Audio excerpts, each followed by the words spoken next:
What would be the consequence of an American or a Saudi military strike on Iran now? An all-out war. You make a very serious statement there, sir. Well, I make a very serious statement about defending our country. I'm making a very serious statement that we don't want war. We don't want to engage in a military confrontation. We believe that a military confrontation based on deception is awful. We'll have a lot of casualties, but we won't blink to defend our territory. Put yourself in Saudi Arabia's shoes.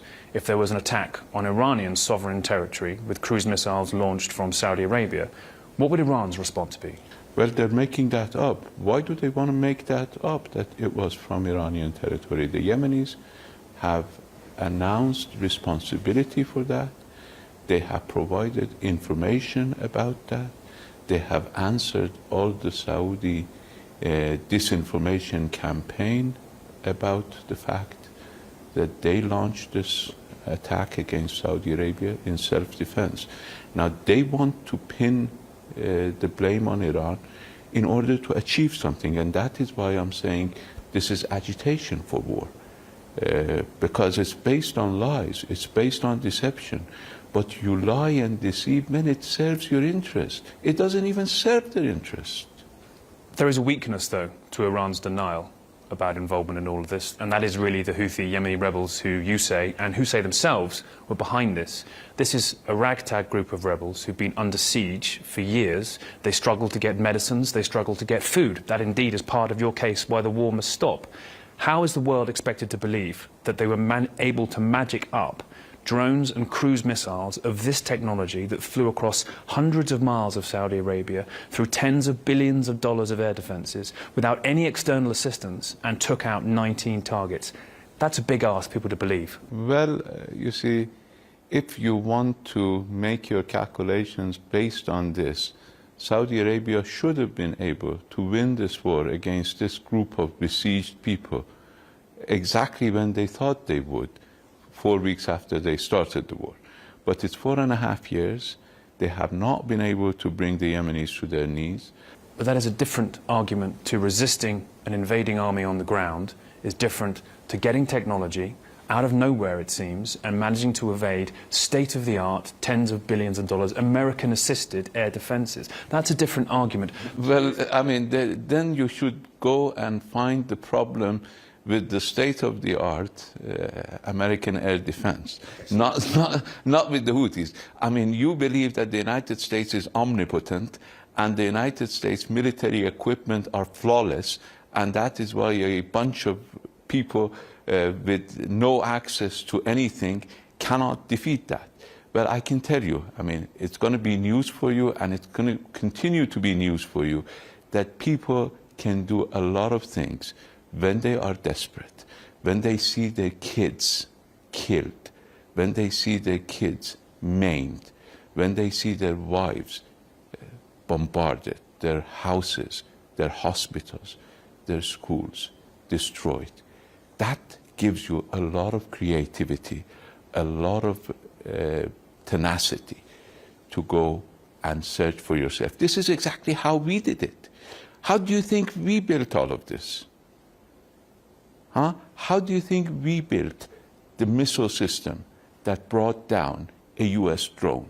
We were not supported by anybody. We were not given any equipment. We were not given any means of defending ourselves. We went through 8 years of war. Nobody gave us means of defense. You are very sure that the Houthis did this, but there is one major inconsistency. I'm very sure that Iran didn't do it. Understood. But you have also said consistently you believe the Houthis did this. No. I believe the Houthis made a statement that they did it. So you're not sure they did it? I cannot have any confidence that they did it because we just heard their statement. I know that we didn't do it. I know that the Houthis have made a statement that they did it. They've shown you no proof. I heard that they issued released some documents last night, which I haven't been able to examine for myself, and I'm not an expert to examine them anyway, to show that they were able to increase the range of the drones and the missiles by jet engines in them. But I'm not an expert, so I cannot say. But it puts you in a similar position to the Saudi Arabian government to some degree, in that you're saying someone did this based on a hunch, and you would say the same thing about their No, accusations. I'm not accusing anybody. Yes. You can have a lot of accusations flying around based on who may benefit from this. Iran doesn't have anything to benefit from this. Iran wants security in the region. Iran wants stability in the region. Iran does not want war.